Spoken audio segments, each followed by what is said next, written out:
A describir el material, la localización que tiene el valle con respecto de la ciudad para que entiendan que todo esto es un proceso histórico para entender lo que aquí sucedió, ¿ok? Entonces vamos a empezar la caminata y vamos a identificar edificios, ¿ok? A partir de este momento, sus comentarios, sus preguntas, opiniones son válidas e interesantes para la charla, ¿ok? Así que con confianza pueden hacer preguntas, ¿eh? Ya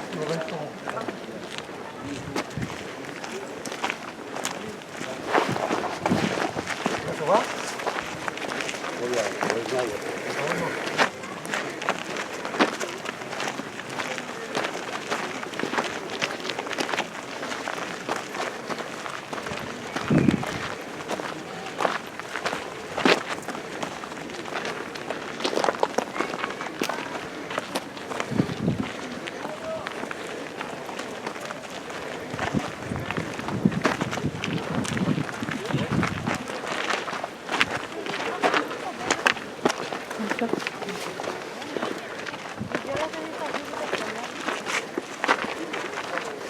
Okay, ustedes se paran de ese lado para que vean.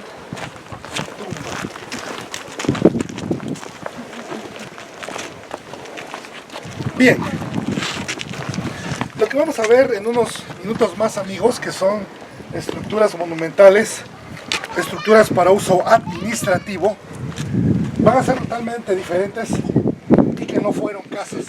No son edificios como si fueran oficinas, lo que va a ser el centro social, el centro de administración política, religioso, comercial. Las casas estuvieron de aquí y en todas las laderas del cerro. Si ustedes accedieron, ¿tienen por su propio automóvil? ¿Sí? Ok. Bueno, de bajada, al rato, al finalizar esta explicación, quiero que ustedes observen todo lo que son las laterales de los cerros que van ustedes bajando de Monte Albán, para que se den cuenta de lo extenso que puede ser este sitio, si consideramos que todas las laderas de 4 cerros que tiene Monte Albán son lo que nos dan consecuencia en entender de la capacidad de población que llegó a tener esta gran ciudad. Monte Albán se ocupó en 4 cerros, 4 áreas. Estamos visitando la mayor, la más extendida. Los otros 4 cerros, y con su entendido de exploración, nos puede dar una idea de 5.000 áreas donde hubo casas como estas. Es una pequeña terracita donde tenemos la construcción, o lo que fue la construcción de una casa, que son solamente las bases. Esto está semi reconstruido. Con esto de las casas nos damos cuenta de una práctica funeraria muy interesante, que es la utilización de criptas, o de tener criptas debajo de las casas. ¿Cómo es? Bueno, aquí depositaron a sus muertos. Esto es algo muy diferente a lo nuestro, muy diferente a nuestra forma cultural de pensar y religiosa también. La idea de tener, o la forma de tener sus habitáculos o sus áreas mortuorias debajo de las casas obedece a la práctica más común, que era para ese entonces de la incineración para sus funerales, que entonces lo único que se va a guardar es la ceniza. Por eso fue posible toda esta forma funeraria debajo de las casas. Pero entendiendo esta capacidad o esta forma funeraria de incineración, algún momento fue posible postrar cuerpo completo. Y esto es cuando la ciencia médica avanzó. Es la práctica de la devisceración de cuerpos. Si ustedes han visto fotografías o algo que tengan idea de hallazgos en tumbas, cuando aparecen esqueletos es algo muy interesante, es el esqueleto completo. Se pulverizó lo que es la piel y el músculo. Por lo tanto, no embalsamaron, no momificaron. Es extraer la víscera, incinerar la parte aparte y luego trabajar el cuerpo con sales para que este solamente se pulverice o se seque. Pero también era postura de ofrendas, utensilios varios, decoraciones que utilizaba la persona o el personaje durante toda su vida, y más si era gobernante, toda una indumentaria muy compleja. Entonces lo que se encuentra en las tumbas fueron materiales de piedras preciosas como jade, jadeíta, turquesa, obsidiana, cristal de roca, en muchos otros casos oro, que eso es lo que nos va a dar la consecuencia de que las tumbas estuvieran llenas de todas estas formas o artefactos, y que la característica de la tumba, que era múltiple y reutilizable, exige que nosotros entendamos que podrían haber sido encontrados 9, 10, 15 o posiblemente hasta 20 despojos de personas dentro de una cripta. Esta es una muy pequeña, no se imaginen aquí a 15, pero sí tenemos criptas como la 105, la 104, que son de unas cámaras mortuorias tan amplias que pudieron tener capacidad para muchas más personas. Entonces la incineración de cuerpos fue lo que dio la posibilidad de crear las tumbas debajo de las casas. ¿Cuántos más pueden existir alrededor de Monte Albán? Que bueno, cuando llegaron los españoles, de esto se dieron cuenta, pero ya no había gente aquí. El abandono de Monte Albán, acuérdense, es entre el 900 al 1000 después de Cristo. Los españoles llegaron en el 1500 después de Cristo. Cuando ellos llegan a Oaxaca, Monte Albán ya estaba abandonado. No hay nadie, pero sí se dieron cuenta de la forma mortuoria de su funeral, que exige que ellos vinieran aquí al saqueo. Por eso se robaron muchas tumbas y quedaron muy pocas evidencias de ellas. Y además la destrucción que había ocasionado la erosión, la erosión provocada por la lluvia o los temblores aquí en Oaxaca, pues hizo que todo lo que fueran casas hubiera sucumbido al embate de los temblores. Por eso las casas ya no se ven, solamente tenemos esta muestra semi reconstruida para que nosotros notemos la diferencia del área de caseríos con respecto del área central, que es el área administrativa, que es lo que vamos a ver, amigos. La siguiente explicación más importante va a ser acerca de por qué la fundación de Monte Albán en una montaña y por qué no allá en el valle. Entonces vamos a seguir la explicación, vamos a ver qué es lo que tenemos también en material aquí.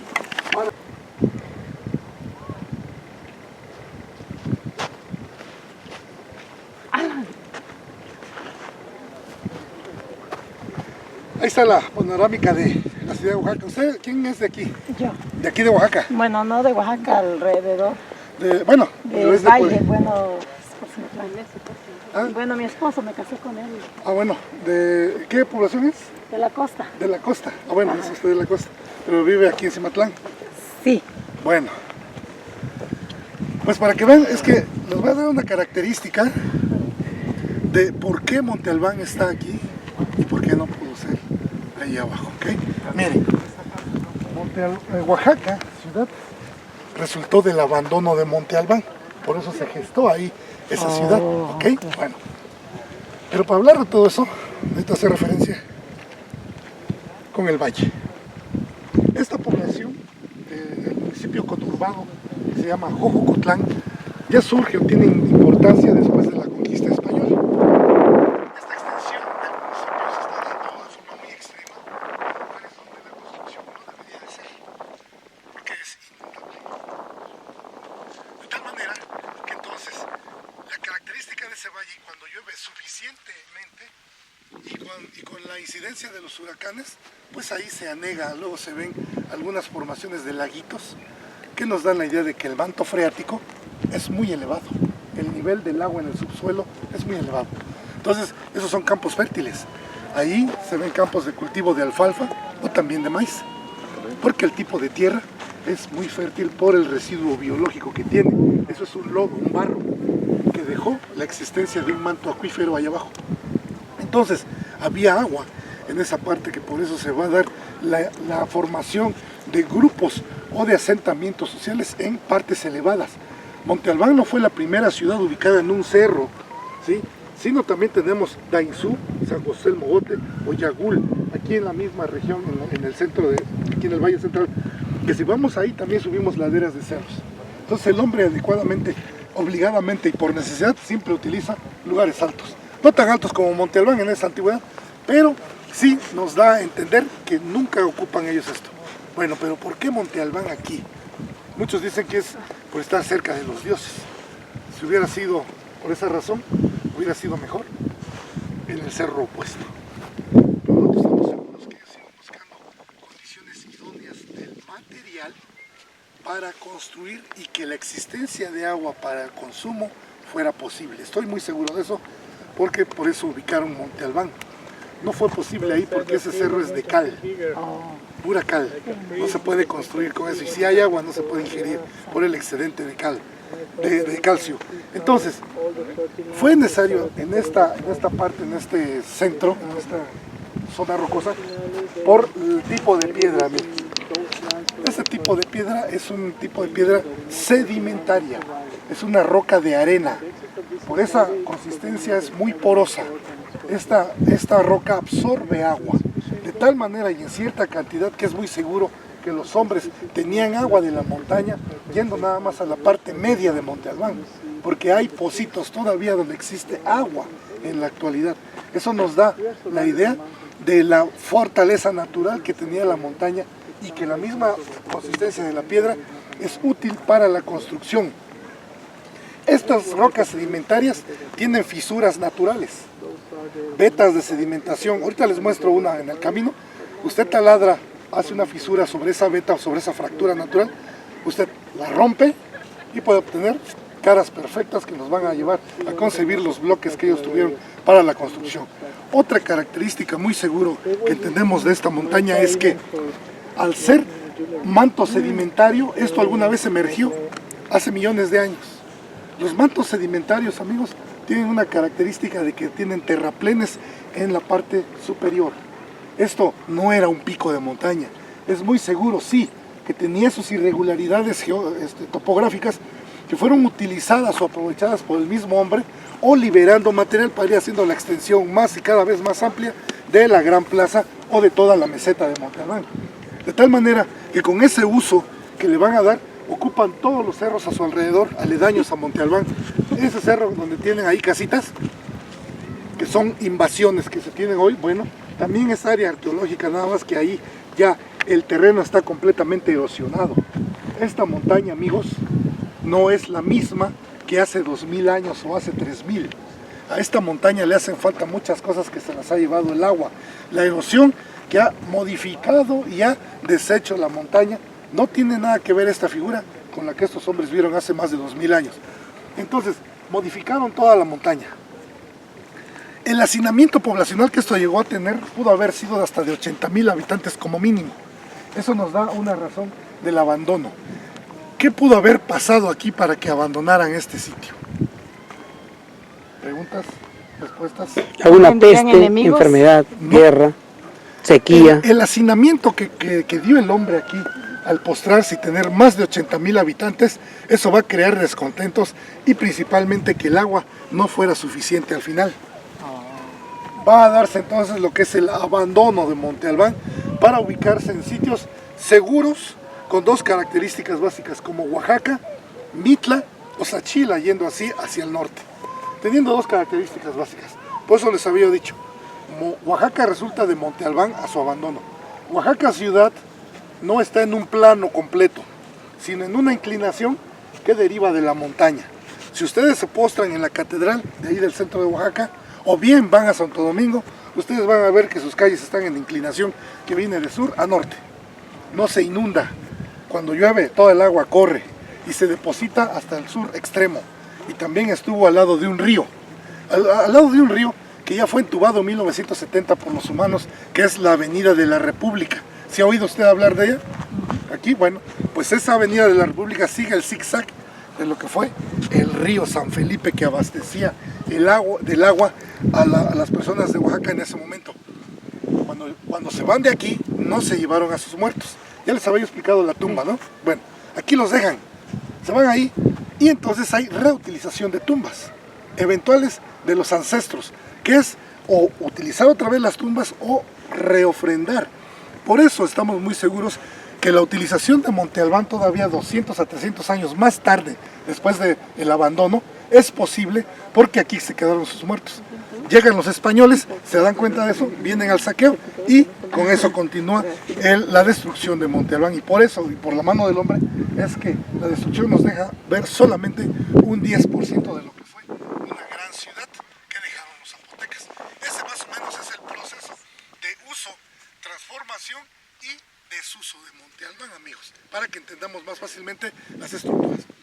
¿Alguna pregunta acerca de eso? ¿Estuvo claro? Sí. Bueno, entonces vamos al siguiente paso, por favor.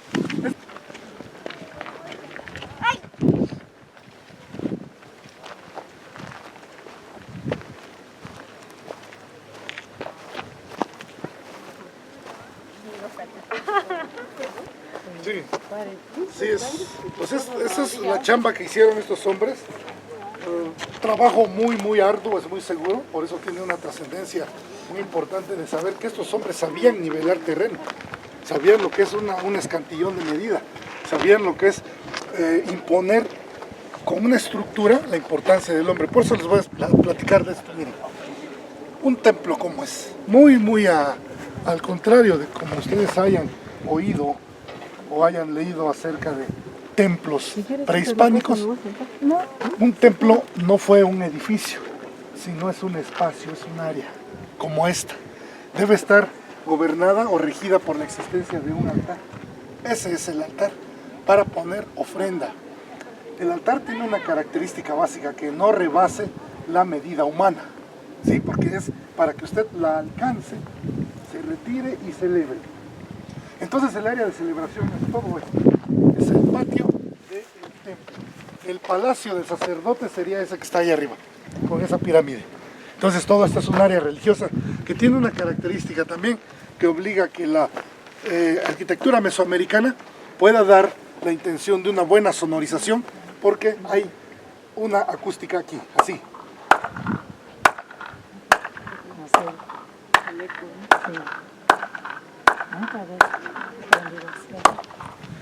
Entonces la eficacia del sonido al momento de una celebración pues era óptima, era interesante, que entonces sabemos que por existir también una orientación astronómica, porque Monte Albán tiene una orientación astronómica regida por la observación de la estrella polar, nos va a llevar a entender de que esto tuvo planificación, tuvo orden, criterio. ¿Por qué? Si nosotros vamos a Teotihuacán, a Xochicalco, a Tajín, a Etzná, a Chichén Itzá, todas las ciudades están regidas por el mismo criterio de construcción, que es bajo la orientación astronómica, teniendo este cuadrángulo, norte-sur, este-oeste. Imagínense, es la idea nada más de trazar una cruz, y sobre ese régimen orientado podemos poner nuestros edificios, aunque no tengan alineación perfecta uno de ellos entre sí, pero sí tienen una ubicación astronómica en general. Por eso vemos similitudes, amigos. Además de que esta forma de desarrollo en Mesoamérica la podemos entender bajo este criterio, muy fácil. Materiales como obsidiana o el jade, la turquesa, no eran de aquí. Aquí no hay mantos de esa piedra que fue utilizada. Sin embargo, que se han encontrado en tumbas, ofrece la idea de que el jade fue traído de la zona de los mayas. La obsidiana del centro de México, en Teotihuacán, el trayecto de ir y venir, pero que ofrece también entender tiempos de estadía prolongados, hace que se trajeran algo más que material. ¿Qué se traían? Pues las piedras. Ok, sí, se traían las piedras, pero algo más que solamente el material. ¿Qué es? Las técnicas, quizás. Las técnicas, la ciencia, ideas, que fueron plasmadas y fueron traídas de acá para allá unos a otros, que por eso en la academia que se lee, luego se dice influencia. Influencia maya, influencia teotihuacana, zapoteca, en fin. ¿Pero por qué? Es el ir y venir con ideas. Por eso también en decoraciones de repente vemos unos detalles que se parecen algo a otros sitios, por consecuencia lógica de que se conocieron unos a otros, y por eso, y acentuando por lo que veníamos platicando hace unos momentos, el periodo más intenso de desarrollo y pacífico fue el periodo clásico, que se le llama en México, que abarca desde 100 antes, 100 después de Cristo, hasta 1100 después de Cristo, que ubica todas estas ciudades, como ya les había mencionado, a Teotihuacán, Palenque, Tajín, Etzná, Monte Albán, por mencionar algunos, que entonces va a haber un desarrollo eficaz y que nos va a dar como resultado el tener estas ciudades de gran dimensión. Y el hecho también lo comprueba de tener columna redonda de este tamaño. ¿Saben que esto es un atrevimiento para ellos en ese tiempo?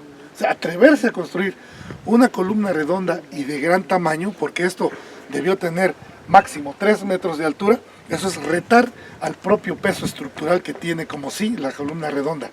Pero eso es un ego del hombre, eso es una creación, es un logro.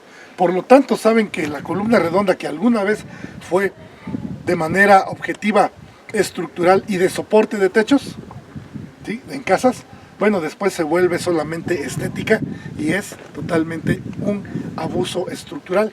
Por lo tanto, le hace entender la importancia que tiene este edificio. Esta columna redonda les demuestra supremacía, avance. Tenía un techo de madera, que sí iba a ser la parte frontal del edificio más importante. O sea, este atrevimiento se lleva en el único lugar que es posible de control, que es todo esto que es del gobierno. Así como tenemos este templo señalado por el altar, también tenemos otro templo, pero allá abajo. Sí, son 12 en total. Entonces tenemos otro templo allá, miren, con ese altar que está ahí, abajo, en medio de la plaza. Ese es el altar, pero social. Este es privado, este es público. Por lo tanto, la división de espacios, gobierno y área completamente ordinaria en esas partes. ¿Okay? Entonces eso es lo que entendemos de las diferentes formas de organización de este sitio. Vamos a seguir con el otro paso.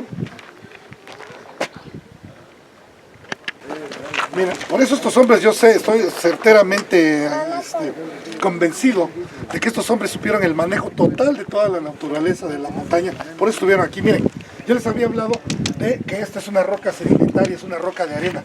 Estas son las vetas de sedimentación, miren. Este es un material que se llama feldespato. Esta es la zona más ligera de la roca. Si ustedes empiezan a fisurarla, utilizando una roca más dura como el jade o el sílex, hacen fisura, pueden hacer una palanca o con una cuña todavía trabarla un poquito más y la abren. De tal manera que esa fisura, como es rectilínea, ustedes la abren y les va a dar caras precisas o casi perfectas de construcción.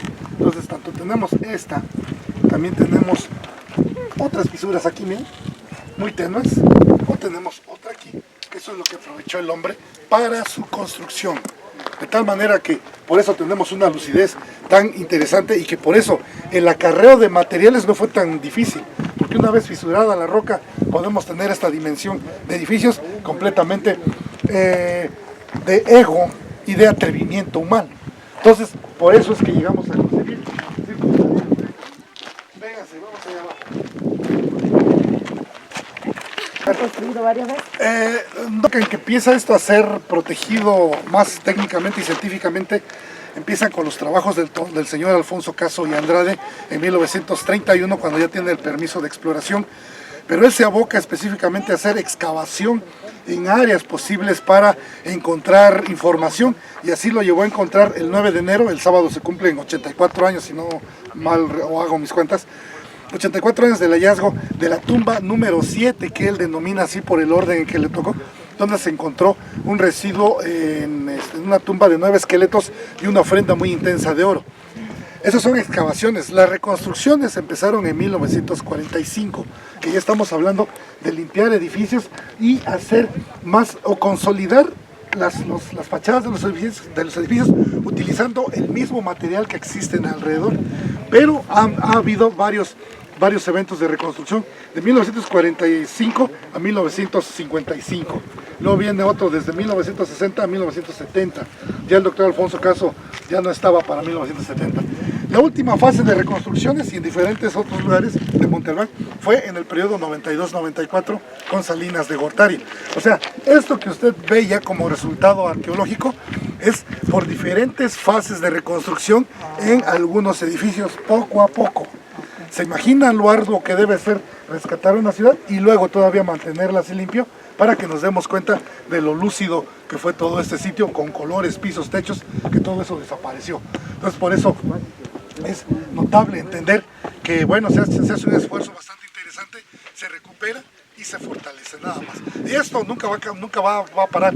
¿Saben que el enemigo principal de esto es la misma naturaleza? Aquí sigue lloviendo, se humedecen, colapsan los edificios, colapsa alguna estructura interior, que por eso nos prohíben el acceso a lugares donde había tumbas o donde había calas estratigráficas que podíamos entrar, pero por el peligro de colapso se prohíbe el acceso a esos sitios. ¿Okay?